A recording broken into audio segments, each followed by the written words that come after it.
네, 안녕하세요, 여러분. 오늘은 인간은 어떤 존재이고, 윤리사상은 또 무엇이고, 사회사상은 무엇인지에 대해서 내용을 같이 배워보도록 하겠습니다. 자, 선생님이 함께 강좌에 넣어놓은 이 학습지 파일을 꼭 프린트하거나 옆에 같이 펼쳐놓으면 수업을 듣는 데 굉장히 도움이 될 것 같습니다. 그리고 오늘 이 두 장의 학습지를 통해서 우리 교과서 대단원 1, 여기 인간과 윤리사상 이 대단원을 모두 끝내도록 하겠습니다. 자, 우리가 인간을 얘기할 때 인간은 굉장히 다양한 특성을 가지고 있다라고 설명을 합니다. 어떤 사람은 인간은 굉장히 감정적인 존재이다. 또 인간은 굉장히 노는 것을 좋아하는 존재이다. 라는 얘기를 할 수 있는 것처럼 정말 가지각색의 특성들을 가지고 있습니다. 자, 그러면 윤리와 사상 교과서에서는 인간의 특성을 무엇으로 설명하고 있는지 같이 보도록 할게요. 자, 일단 제일 가운데 인간이라고 적어 놓겠습니다. 인간의 특성.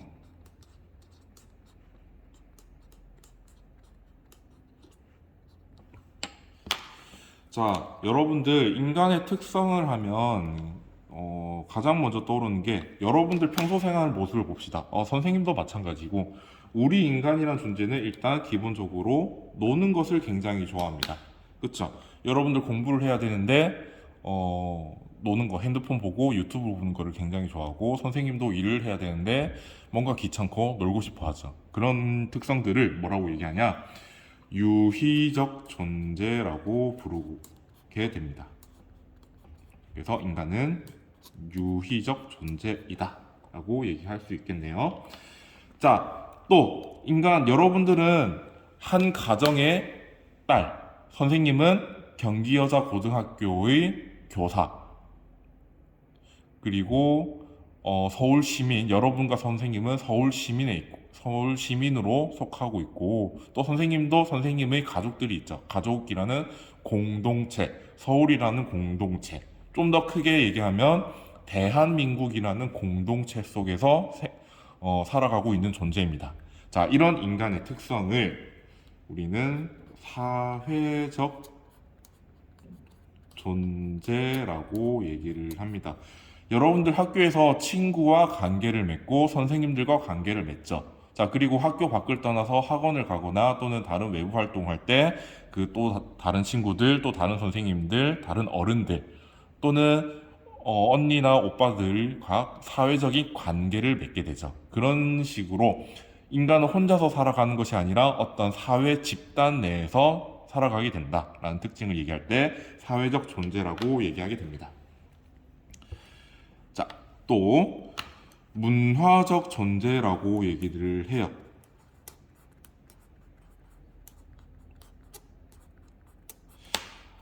자, 우리가 인간이라는 존재가 사회생활을 하게 됨으로써 그 공동체가 가지는 특유의 문화가 존재하게 됩니다.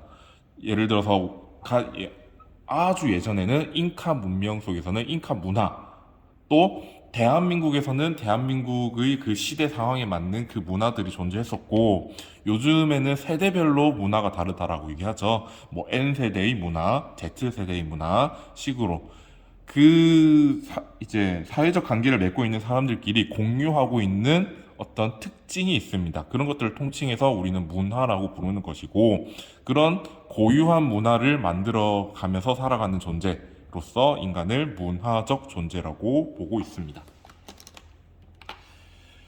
자, 그리고 여기 선생님은 속하지 않는 측면이긴 한데 많은 사람들이 어떤 종교를 가지고 있습니다. 일단 초월자를 믿는 사람들을 얘기를 하죠. 종교적 존재. 자, 우리는 인간이란 존재는요, 살아가면서 굉장히 힘든 과정들을 겪게 됩니다. 그래서 우리가 나의 힘으로 어떻게 해결할 수 없게 될 때, 초월자라는 우리보다 더 상위의 존재가 있다라는 것을 믿게 되고, 거기에 자신의 몸과 자신의 삶을 이제 의지하려는 그런 특성을 가지게 됩니다. 이 종교적 존재라는 얘기는요, 뭐 기독교 신자다, 불교 신자다, 뭐 이런 것들을 다 포함하는 얘기고, 아주 예전에 신석기나 신석기 시대 이럴 때만 해도 종교라는 것이 존재했습니다.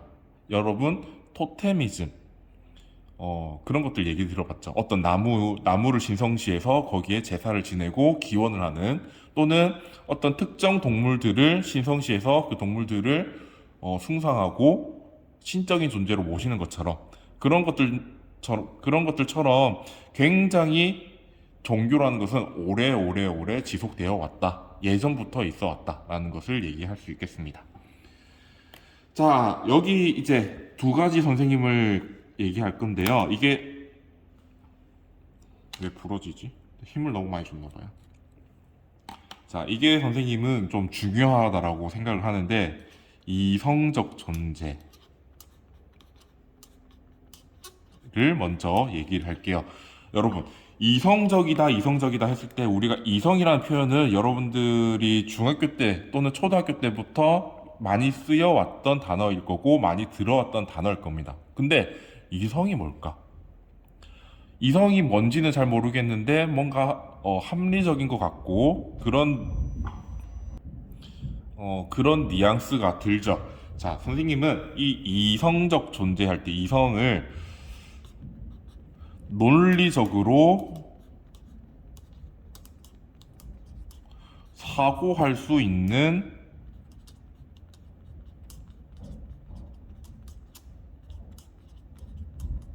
능력이라고 얘기를 하겠습니다. 자, 그래서 우리가 논리적으로 생각할 수 있는 인간의 특성을 특성을 콕 집어서 얘기할 때 이성적 존재라고 얘기를 하는 거죠. 어떤 거냐면, 일단 여러분들, 모든 인간은 죽죠. 모든 인간은 죽는다.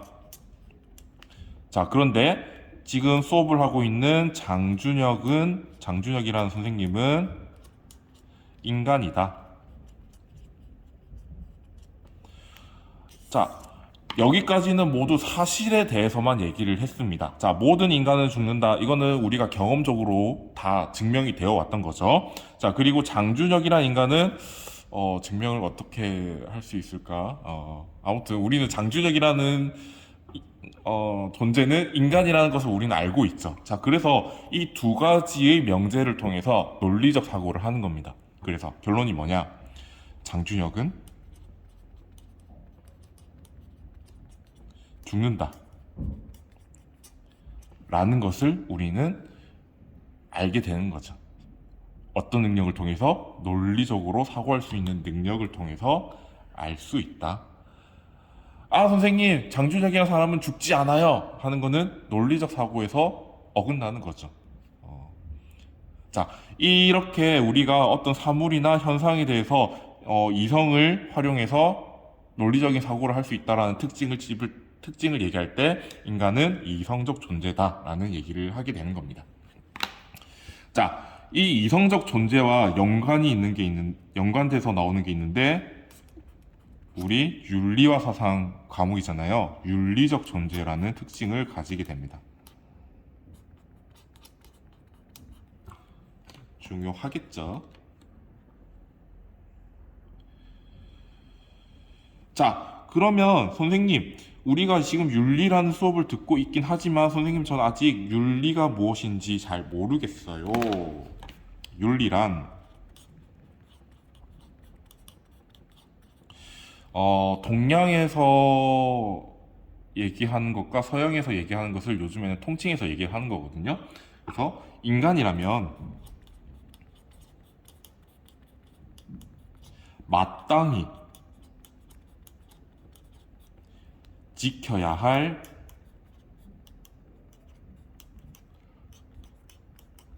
도리를 우리는 윤리라고 얘기를 하게 됩니다. 만약에 우리가 윤리적인 행동을 하지 않거나 윤리적인 말을 쓰지 않는다면, 야, 참, 넌 인간이 돼서 어떻게 그렇게 할 수가 있어 라고 비판을 가하게 되죠. 우리 요즘에 학교 폭력에 대해서 연예인들 또는 스포츠 스타들의 예전 학교 폭력에 대해서 이제 많이 터지고 있잖아요. 우리는 그 사람들을 왜 비판을 하는 건가요? 그 사람들이 학교 폭력을 가했다는 게 사실이라면 그 사람은 윤리를 지키지 않았기 때문에 우리는 그 사람 보고 나쁜 사람이다. 또 그 사람이 옳지 못한 행동을 했다라고 얘기를 하게 되는 거죠. 자, 그런 점에서 이성과 윤리적 존재와 관계성을 한번 얘기를 하겠습니다. 자, 윤리를 판단하기 위해서는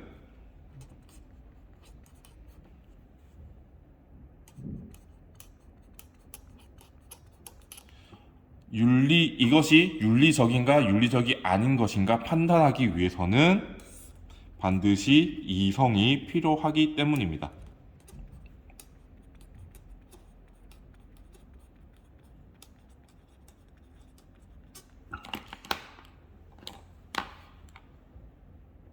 자, 이성이 있기 때문에 우리가 저것이 옳은 것인지 선한 것인지를 생각할 수 있는 거죠. 만약에 이성이 없다라고 하면 우리는 그것이 윤리적이다, 윤리적이지 않다, 선하다, 나쁘다라는 것을 판단할 수 없게 됩니다.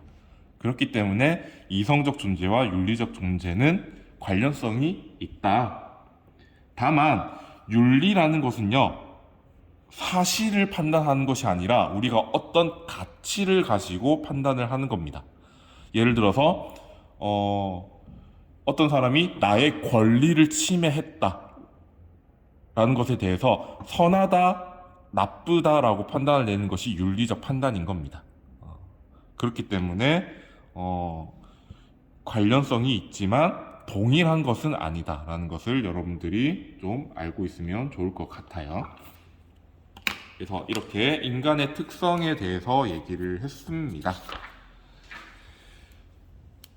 자, 그러면 이제 여러분들 중학교 때 아마 인간의 본성에 대해서는 어떻게 생각하느냐라는 질문을 한 번쯤은 받아봤을 거예요. 그리고 여러분들 여러 가지 문학 작품이나 영화를 통해서 또는 여러분들의 경험을 통해서 아, 인간은 참 태어날 때부터 선한 것 같아. 태어날 때부터 악한 것 같아. 라고 말하는, 이제 생각하게 되는 어느 시점이 있잖아요. 자, 그러면 우리는 그것을 좀 더 구체적으로 얘기를 해보도록 하겠습니다. 인간의 본성에 대한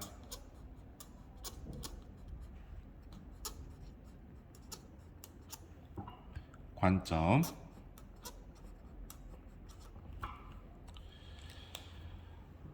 자, 정말 다양하게 인간의 본성은 어떠냐라고 물어볼 때 정말 다양하게 얘기를 할 수 있는데 일단은 선생님은 선하다, 악하다의 관점에서 얘기를 하겠습니다. 일단 성선설.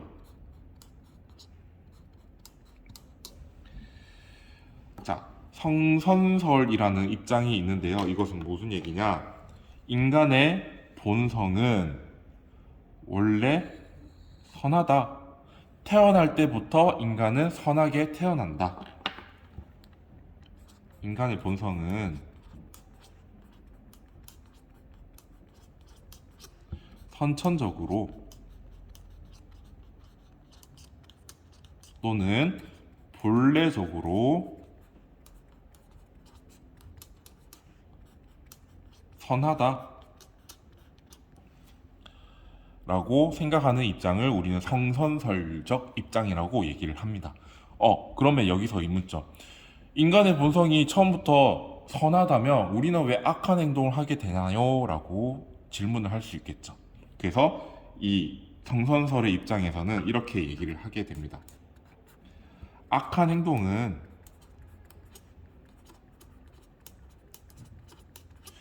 우리의 본성 때문이 아니야. 본성에서 비롯한 것이 아니다.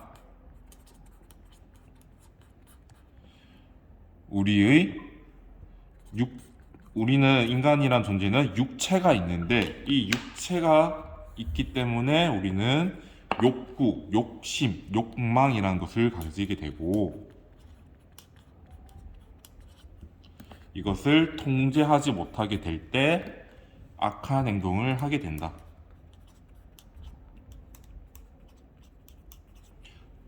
라는 입장이 성선설적 입장입니다. 자, 그러면 반대의 입장에서 성악설이라는 입장도 있겠죠. 인간의 본성은 원래 태어날 때부터 악하다라고 보는 입장입니다. 여기 인간의인데 미안해요. 인간의 본성은 선천적으로 또는 본래적으로 악하게 태어났다.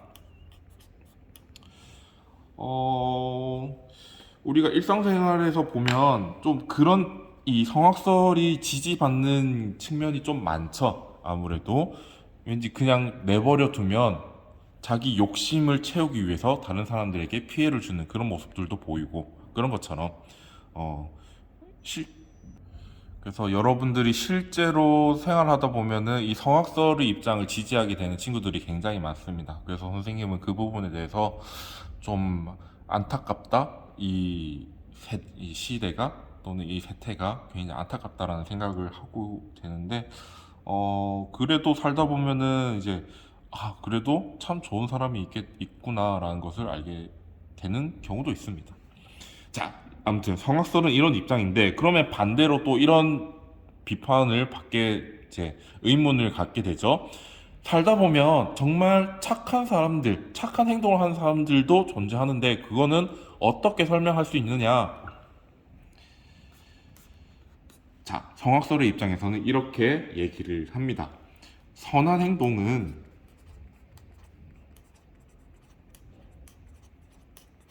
내가 원래 악한 그 본성을 억누르는 노력을 통해서, 교육을 통해서 억누르는 방법을 터득해서 할 수 있게 되는 거다. 후천적인 노력에 의해서 여기는 뭐 공부가 될 수도 있고, 수양이 될 수도 있겠죠. 통해서 실천하게 된다.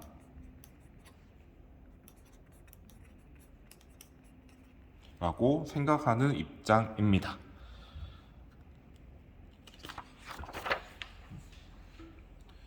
자, 세 번째 입장도 있습니다. 아니야, 인간은 태어날 때부터 선하거나 악하다라고 정해져 있지 않아.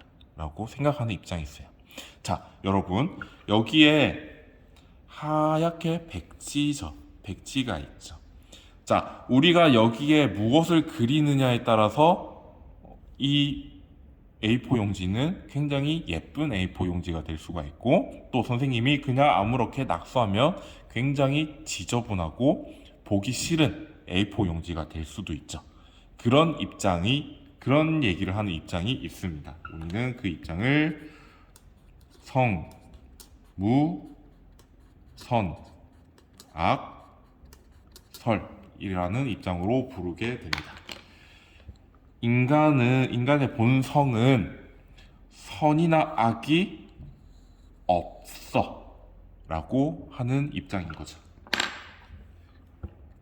인간의 본성은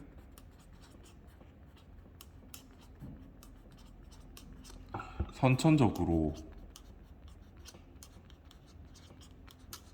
또는 본래적으로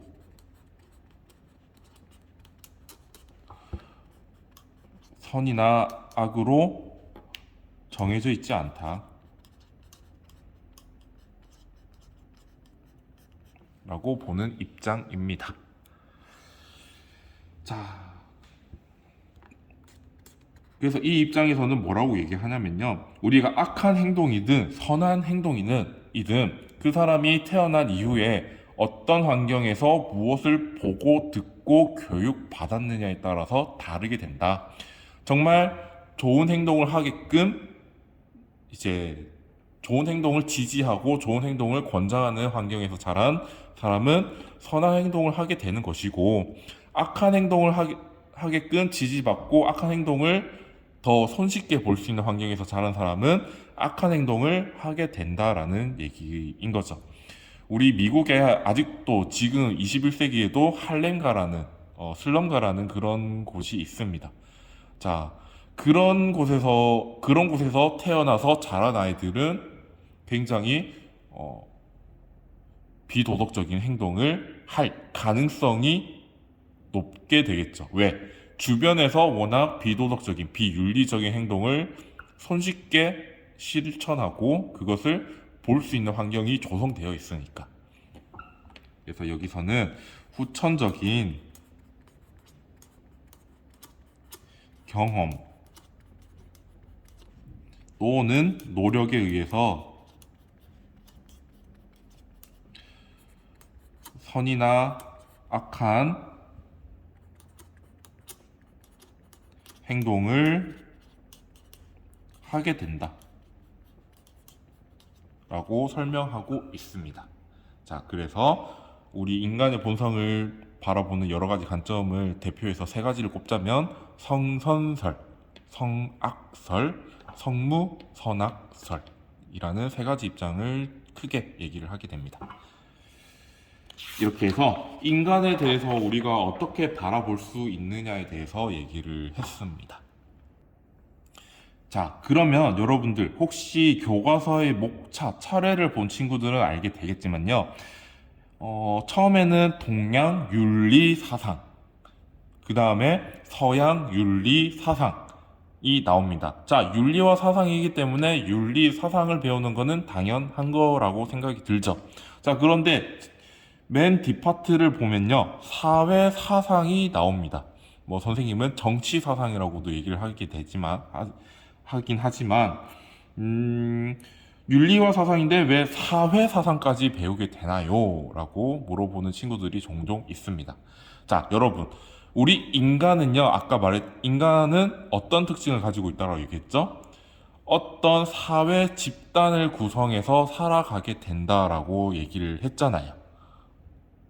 우리가 선생님, 저는 나 말고 누구도 필요 없어요 라고 나만 존재하면 돼요, 나는 나 혼자서 모든 것을 해결할 수 있어요 라는 친구 있을까요? 자, 여러분들이 무엇인가를 먹기 위해서는 누군가가 밭을 일구고 거기서 생산물을 만들어내고 그것을 이제 시장에 이동시키고 그것을 판매하는 사람이 있어야 됩니다.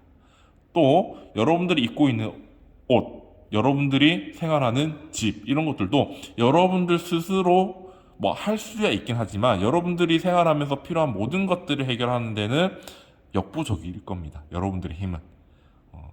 그래서 우리는 사회 집단을 구성해서 내가 할 수 있는 것, 상대방이 할 수 있는 것을 교환해가면서 살아가게 되는 거죠. 자, 그래서 인간은 어쩔 수 없이 또는 너무나 자연스럽게 사회 집단을 구성해서 살게 된다. 자, 그러면 이 사회 속에서도 우리가 지켜야 할 규칙들이나 도리 같은 것들이 필요하겠죠. 그리고 이 사회가 어떻게 구성이 되면 당연히 인간에게 영향을 줄 수밖에 없다라는 생각도 할 수 있습니다. 그래서 윤리와 사상이라는 과목에서 사회 사상을 배우는 겁니다. 자, 그래서 윤리 사상은 무엇이고 사회 사상은 무엇인가?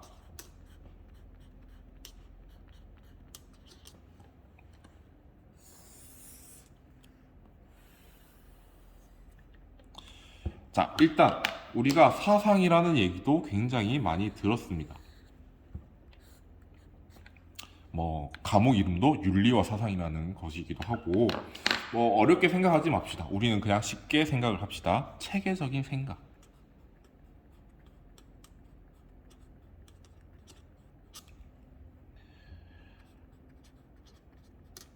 자, 여기서 선생님, 체계적이다라는 얘기를 많이 하는데 그럼 체계적이다라는 건 어떤 의미인가요? 내가 어떤 결론을 주장하면 그 결론을 뒷받침하는 근거들을 제시할 수 있어야 된다라는 얘기입니다. 그런 얘기예요. 그러면 나는 이런 근거를 통해서 이런 결론을 낸다라는 것은 모두 사상이라고 얘기를 할 수 있겠죠. 자, 윤리사상을 봅시다. 윤리사상은 이제 윤리사상이란 무엇이냐? 인간의 본질과 인간은 어떤 존재인지를 방금까지 얘기를 했죠. 인간은 어떤 특성을 가지고 있고 인간의 본성을 어떻게 바라볼 것인가. 인간의 본질과 또 인간은 어떤 이상적 모습을 가져야 되는가.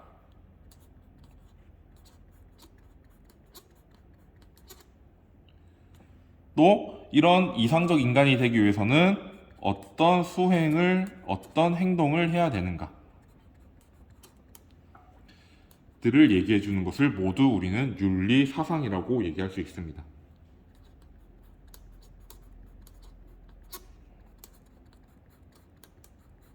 세계적인 생각이라고 얘기를 할게요. 자, 반면에 사회사상은 무엇인가요? 자, 여기 인간의 본질, 인간의 이상적 인간상 수행법, 즉 다시 말해서 인간이라면 마땅히 해야 하는 것들에 대한 체계적인 생각을 얘기하는 게 윤리사상이라면 단어만 바꾸면 됩니다. 바람직한 사회의 모습과 자, 모습만 제시를 하면 안 되겠죠. 그것을 어떻게 하면 실현할 수 있는가도 얘기를 해야 되겠죠. 실현 및 운영 방법에 대한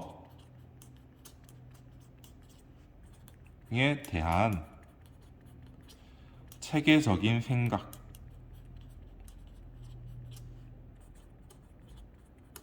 우리는 사회사상이라고 얘기를 합니다. 또 다르게 설명하자면 그냥 사회현상이나 사회의 모습들을 해석하는 체계적인 생각 이렇게 얘기를 할 수도 있어요. 그래서 다양하게 이제 정의를 내릴 수 있지만 선생님은 주로 이렇게 정의를 내리는 편입니다. 자, 그러면 우리는 윤리사상이 왜 필요한가에 대해서 필요성과 중요성에 대해서 얘기를 해볼게요. 만약에 우리가 윤리사상이 없다면 인간은 어떻게 살아갈까를 생각해 봅시다.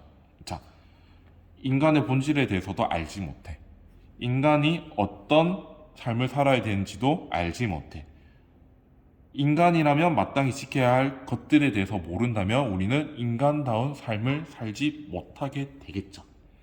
자, 그래서 좀 좋게 표현을 하자면 인간다운 삶을 살아가는데 도움을 준다.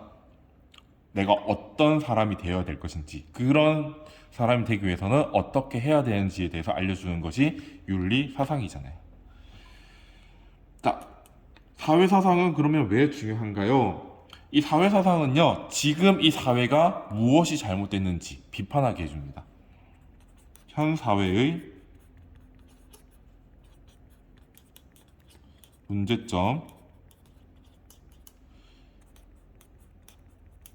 비판할 수 있는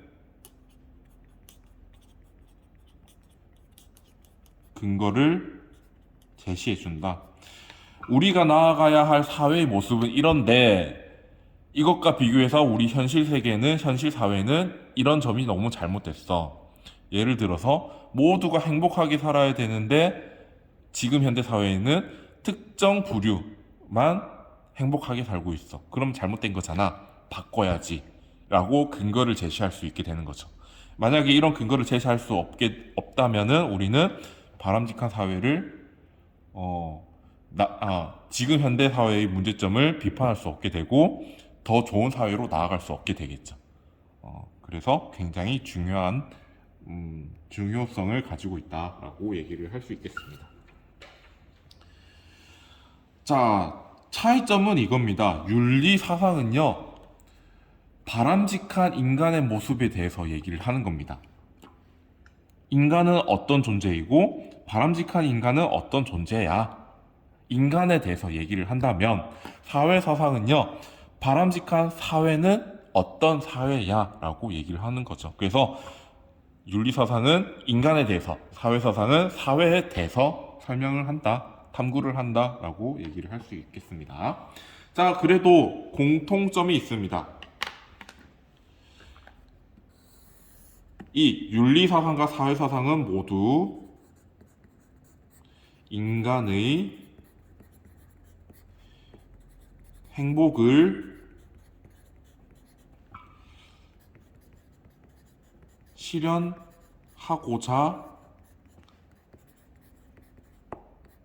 합니다.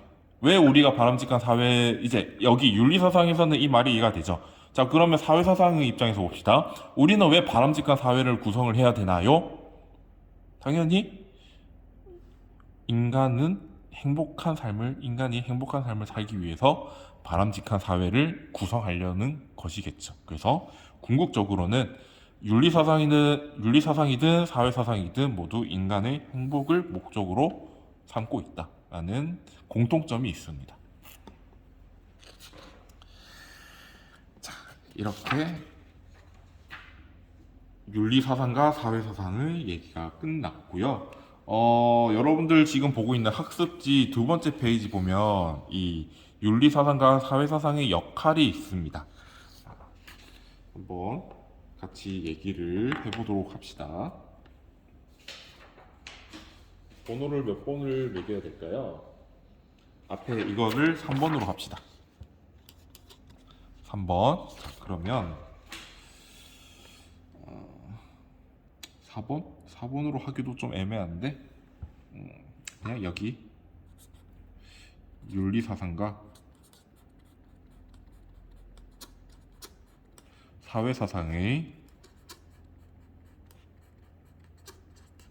역할이라고 부르겠습니다. 자, 왜라는 것이기보다는 그러면 윤리사상을 통해서 우리가 뭘 할 수 있나요? 윤리사상을 배움으로써 우리가 어떤 영향을 받을 수 있나요? 라고 얘기를 할 수 있는 거죠. 자, 윤리사상은 일단 동양과 한국으로 나눌 수 있고요.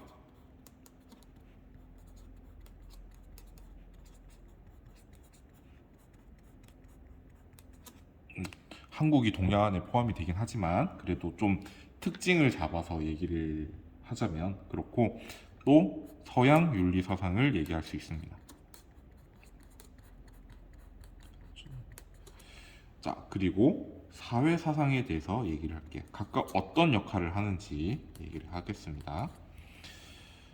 자, 동양과 한국 윤리사상의 큰 특징을 먼저 얘기를 하자면요. 유교라는 이제 많이 들어봤죠. 유교적인 학문, 학파가 있고, 또 불교, 저는 불가라고 불리길 바라지만 불교라는 종교도 있고, 또 도가라는 사상적 경향도 있습니다.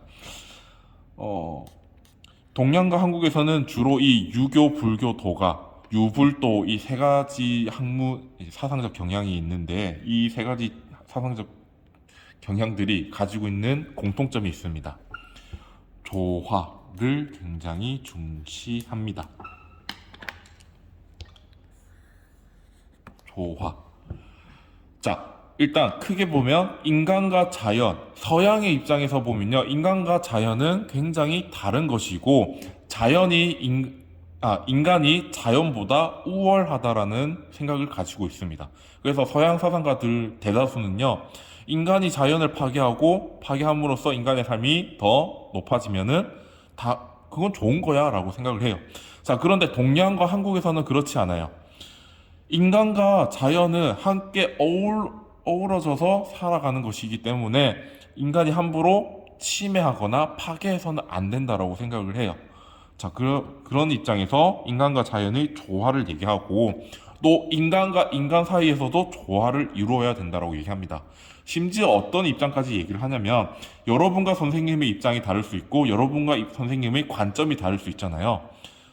그런 것들까지 완전히 배척하라는 얘기는 안 하고 서로 존중하고 조화를 이루게끔 노력하라라는 얘기를 하게 됩니다. 그래서 동양과 한국 윤리 사상의 가장 큰 특징은 조화입니다. 자, 그런데 여러분 현대 사회를 보세요. 우리는 지금 배척 사회에 살아가고 있습니다. 요즘에 성차별, 성별차별도 굉장히 심하죠. 남성이 여성을 비난하고 비판하고 여성이 남성을 비난하고 비판하는 그런 행태도 많고 또 돈이 많은 사람과 돈이 적은 사람이 서로 헐뜯고 비판하고 비난하고 이런 것들처럼 굉장히 유튜브나 신문 기사만 봐도 서로 비난하기 바빠요. 음, 좀 안타까운 그런 현실이죠. 자, 그런 삶을 살아가는 우리에게 이 동양과 한국 윤리 사상은요, 너무 자기 입장만 고수하지 말고 조화를 이루도록 살아가도록 노력하라 라고 우리에게 교훈을 줄 수 있습니다. 자, 서양 윤리 사상의 가장 큰 특징은요, 일단은 보편적 법칙이 존재한다라고 보고 있습니다.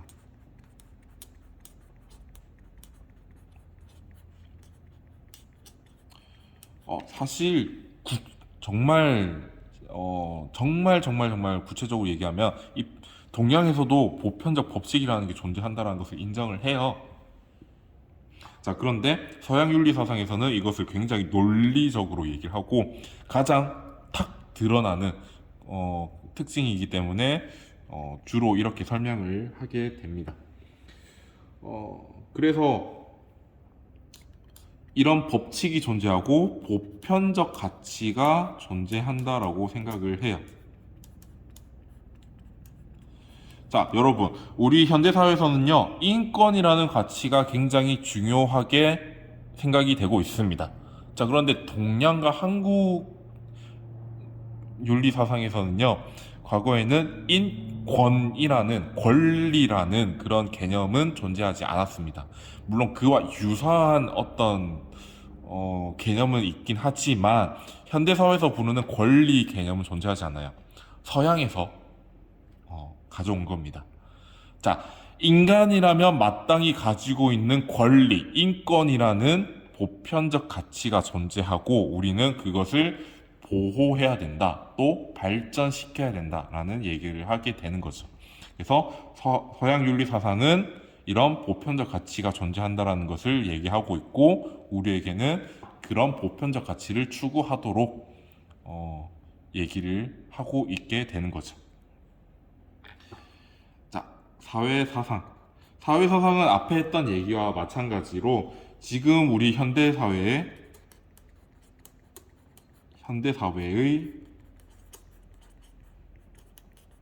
문제점을 비판하는 역할을 합니다. 지금 우리가 살아가고 있는 사회의 어느 부분이 잘못됐기 때문에 어떻게 고쳐라고 우리에게 알려줄 수 있는 거죠. 그래서 바람직한 사회의 모습 그리고 이것을 실현하는 방법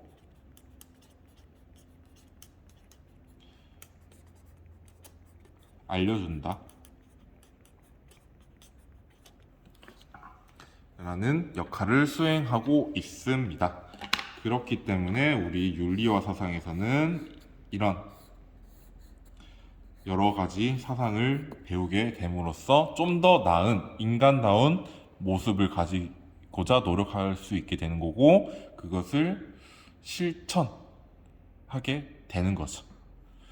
자, 이렇게 해서 우리 대단원 1이 끝났습니다. 자, 그래서 다음 시간부터는요 본격적으로 사상가들이 나올 거예요.